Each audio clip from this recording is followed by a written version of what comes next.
जब कांग्रेस की केंद्र में सरकार थी तो असम को बहुत कम रेल बजट मिलता था, लगभग 2000 करोड़ रुपए।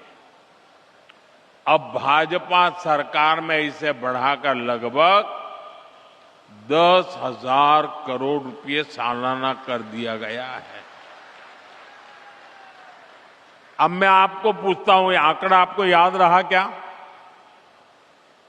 ये आंकड़ा आपको याद रहा क्या कि भूल गए? मैं फिर से याद कराता हूं। कांग्रेस के जमाने में असम को रेलवे के लिए 2000 करोड़ रुपया मिलता था। कितना? सबके सब बोलिए, कितना मिलता था? कितना मिलता था? कितना मिलता था? भाजपा सरकार आने के बाद असम को कितना मिलता है? 10,000 करोड़ रुपया। कितना? कितना? कितना? 10,000 करोड़ रुपया। यानी कांग्रेस जितना पैसा असम को रेलवे के लिए देती थी, भाजपा उससे 5 गुना ज्यादा पैसा असम को दे रहा है। साथियों, इस बढ़े हुए निवेश से बड़े पैमाने पर इंफ्रास्ट्रक्चर निर्माण हुआ है। नई रेल लाइनें बिछाने से, दोहरीकरण और इलेक्ट्रिफिकेशन होने से रेलवे की क्षमता बढ़ी है, लोगों के लिए सुविधाएं बढ़ी हैं। आज कलियाबोर से जिन 3 नई ट्रेन सेवाओं का शुभारंभ हो रहा है, वे भी असम की रेल कनेक्टिविटी में एक महत्वपूर्ण विस्तार है। वंदे भारत स्लीपर ट्रेन गुवाहाटी को कलकत्ता से जोड़ेगी। यह आधुनिक स्लीपर ट्रेन लंबी दूरी की यात्रा को और अधिक आरामदायक बनाएगी।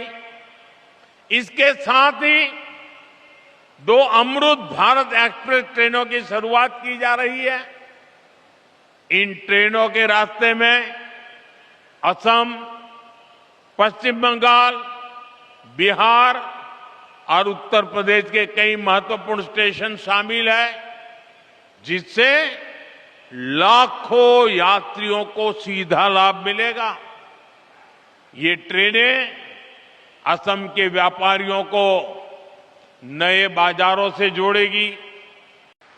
साथियों, आज आपके बीच असम के सामने मौजूद एक बड़ी चुनौती की भी चर्चा आवश्यक है।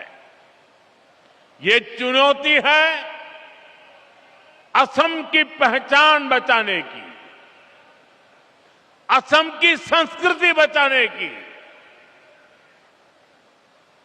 आप मुझे बताइए, असम की पहचान बचनी चाहिए कि नहीं बचनी चाहिए? ऐसा नहीं सबके सब जवाब दो।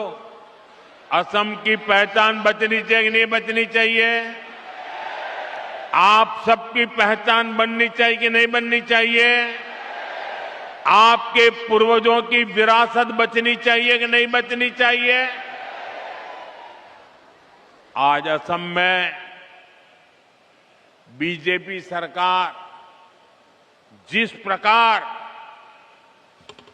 घुसपैठ से निपट रही है, जिस प्रकार हमारे जंगलों को, ऐतिहासिक सांस्कृतिक स्थलों को, आप लोगों की जमीनों को अवैध कब्जों से मुक्त कर रही है, उसकी आज बहुत प्रशंसा हो रही है।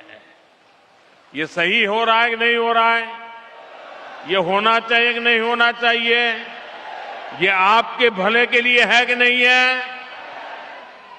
लेकिन आप जरा ये भी सोचिए साथियों कि कांग्रेस ने असम के साथ क्या किया। सिर्फ सरकारें बनाने के लिए, कुछ वोट पाने के लिए असम की मिट्टी को घुसपैठियों को सौंप दिया। कांग्रेस ने दशकों तक असम में सरकारें बनाई। इस दौरान लगातार घुसपैठ बढ़ती ही गई। और इन लोगों ने, घुसपैठियों ने क्या किया? इनको असम के इतिहास, यहां की संस्कृति, हमारी आस्था से कोई सरोकार नहीं था। इसलिए उन्होंने जगह जगह कब्जे किए। घुसपैठ के कारण एनिमल कॉरिडोर के कब्जे हुए, अवैध शिकार को बढ़ावा मिला, तस्करी और अन्य अपराध भी बढ़े। साथियों, ये घुसपैठिए आबादी का संतुलन बिगाड़ रहे हैं, हमारी संस्कृति पर हमले कर रहे हैं, गरीब का, नौजवान का रोजगार छीन रहे हैं, आदिवासी क्षेत्रों में धोखे से लोगों की जमीन पर कब्जा कर रहे हैं। ये असम और देश की सुरक्षा दोनों के लिए बहुत बड़ा खतरा है। साथियों, कांग्रेस से आपको बहुत सावधान रहना है। कांग्रेस की एक ही नीति है, घुसपैठियों को बचाओ, घुसपैठियों की मदद से सत्ता पाओ। पूरे देश में कांग्रेस और उसके साथी यही कर रहे हैं। बिहार में भी इन्होंने घुसपैठियों को बचाने के लिए यात्राएं निकाली, रैलियां निकाली, लेकिन बिहार की जनता ने कांग्रेस का सुपड़ा साफ कर दिया। अब असम की जनता की बारी है। मुझे विश्वास है असम की धरती से भी कांग्रेस को करारा जवाब मिलेगा। साथियों, असम का विकास पूरे नॉर्थ ईस्ट के विकास के लिए नए दरवाजे खोल रहा है। असम एक्ट ईस्ट पॉलिसी को दिशा दे रहा है। जब असम आगे बढ़ता है तो नॉर्थ ईस्ट आगे बढ़ता है।